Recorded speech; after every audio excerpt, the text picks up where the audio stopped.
हे परमेश्वर की पवित्र संतान, हम आपके सम्मुख आते हैं इस समय और आपको निमंत्रण देते हैं और अभिनंदन करते हैं। और आज हम परमेश्वर के वचन से एक बहुत प्रैक्टिकल हमारे जीवन की जो बात है उसके बारे में सीखना चाहेंगे कि परमेश्वर हमसे कैसे बात करता है। और वो है आज झूठ बोलना, टू टेल ए लाई के बारे में बात करेंगे। यह एक बहुत बड़ी बुराई है, इट्स एन ईवल। और ये बुराई हमारे लिए क्या नुकसान कर सकती है, ये कैसे बुराई है और इसका परिणाम क्या होता है, उसके बारे में हम लोग देखना चाहेंगे। मेरे प्यारे भाई और बहनों, ये झूठ बोलना आजकल हमारे जीवन में एक मामूली सी बात बन गई है। हम लोग जरा सी बातों में झूठ बोल देते हैं और कहते हैं अरे कुछ नहीं हुआ, कुछ नहीं हुआ। लेकिन आज परमेश्वर के वचन से हम सीखेंगे कि बहुत बड़ी बात है झूठ बोलना परमेश्वर की दृष्टि में। आजकल हमारे पास एक बहुत अच्छा डिजिटल गैजेट्स है जिसका नाम है मोबाइल। मोबाइल के थ्रू हम लोग कितना झूठ बोल देते हैं। कभी कभी हम अपने बच्चों को ये कह देते हैं अरे बेटा बोल दो, पापा अभी यहाँ पर नहीं है। अरे बेटा बोल दो, मामा अभी सो रही हैं। बेटा भी ये बोल दो, पापा अभी बाहर गए। लेकिन वो बाहर नहीं गए हुए, वो नहीं सोए हुए हैं।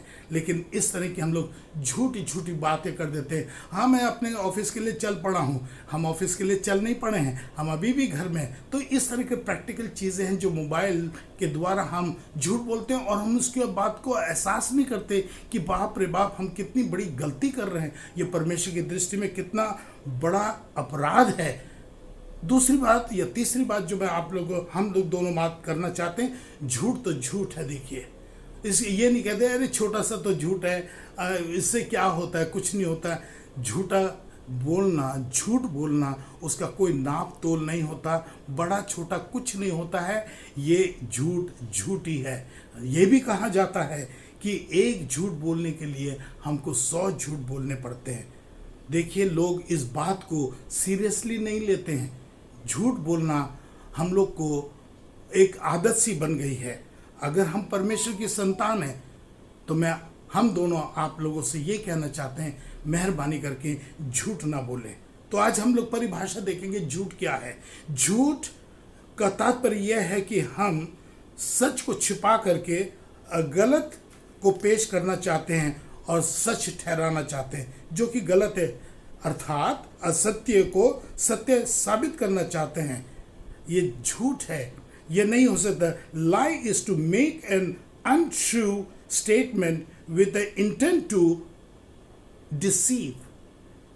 देखिए, मेहरबानी करके हम जब झूठ बोलते हैं तो हम दूसरों को धोखा देते हैं। तो हम यहाँ पर देखना चाहेंगे कि झूठ हम लोग क्यों बोलते हैं। बहुत से कारण हैं, आज देख लिया जाए। पहले हम लोग झूठ इसलिए भी बोलते हैं कि आर्थिक लाभ के लिए भी झूठ बोल सकते हैं। काम हमने कोई गलत किया तो उसको सफाई पेश करने के लिए हम झूठ बोल देते हैं। हम अपनी छवि बनाने के लिए भी झूठ बोलते हैं।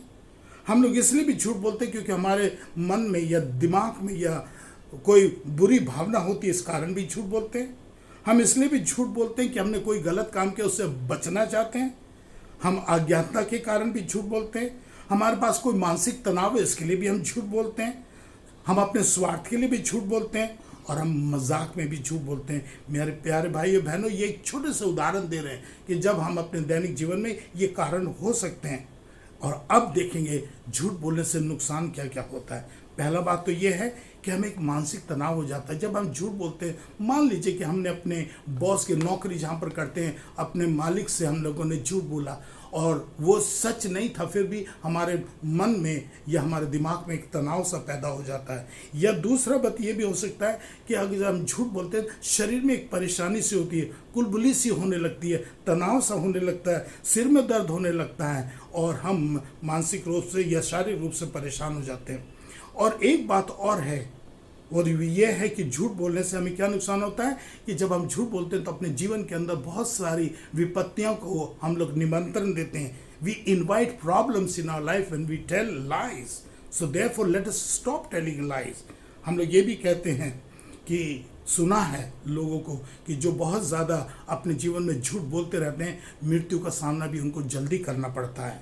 इसलिए हम कोशिश करें कि झूठ ना बोलें और अपने जीवन, साधारण जीवन को अशांतिपूर्वक जीवन जीने के लिए हम लोग सत्य की ओर चलते चले। और देखिए, अब हम लोग देखना चाहेंगे पवित्र शास्त्र क्या कहता है। पहला देखेंगे नीति वचन 12 का 22 पद क्या कहता है। झूठों से यहोवा को घृणा आती है। झूठों से परमेश्वर को घृणा आती, ही नफरत करता है।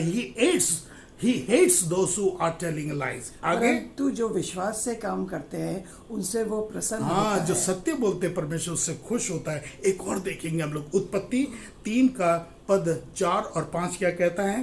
तब सर्प ने स्त्री से कहा, तब सर्प ने स्त्री से क्या कहा। तुम निश्चय न मरोगे, तुम नहीं मरोगे, वरन परमेश्वर आप जानता है, लेकिन परमेश्वर जानता जिस है दिन तुम उसका फल खाओगे, जिस दिन तुम उस पेड़ का फल खाओगे उसी दिन तुम्हारी आंखें खुल जाएंगी, उस दिन तुम्हारी आंखें खुलेंगी और तुम भले बुरे का ज्ञान पाकर और तुम बुरे भले का, परमेश्वर के तुल्य हो जाओगे। हाँ, तुम परमेश्वर के समान हो जाओगे। ये सर्प ने झूठ बोला था कि तुम परमेश्वर के तुल्य हो जाओगे। क्या हम परमेश्वर के तुल्य हो सकते हैं? कभी भी नहीं हो सकते। लेकिन सर्प ने झूठ बोल करके बहकाया आदम और हवा को, और वो उनके बहकाए में आ गए। वो पहला झूठ था जो कि सर्प ने बोला था, और उसके द्वारा संसार में पाप आया, और आदम और हवा को भी पाप मिला, सर्प को भी पाप मिला। क्या बोला, हे सर्प, तूने क्योंकि झूठ बोला है, अब तू क्या मट्टी चाटेगा और अपने पेट के बल चलेगा। ये सर्प को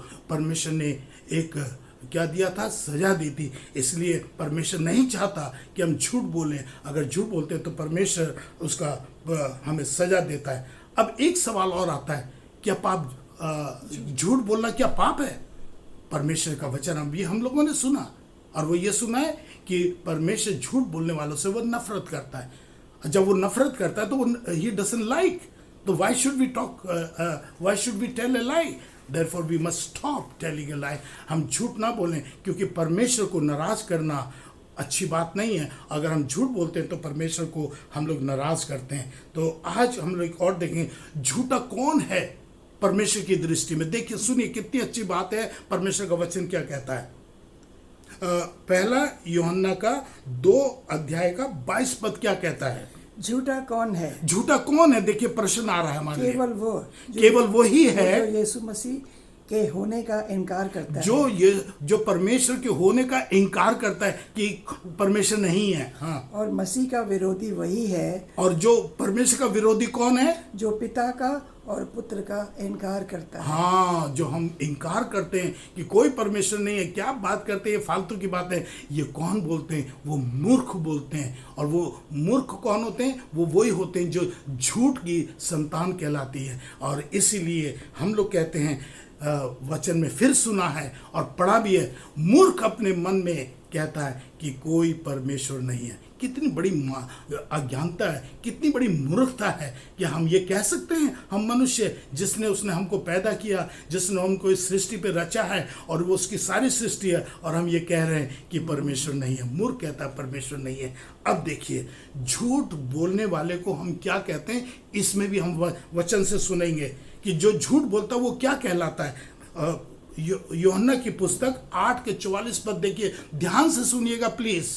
तुम अपने पिता शैतान के हो। तो देखिए, जो झूठ बोलता, तुम अपने पिता के संतान हो, क्योंकि सर्प ने सबसे पहले झूठ बोला था।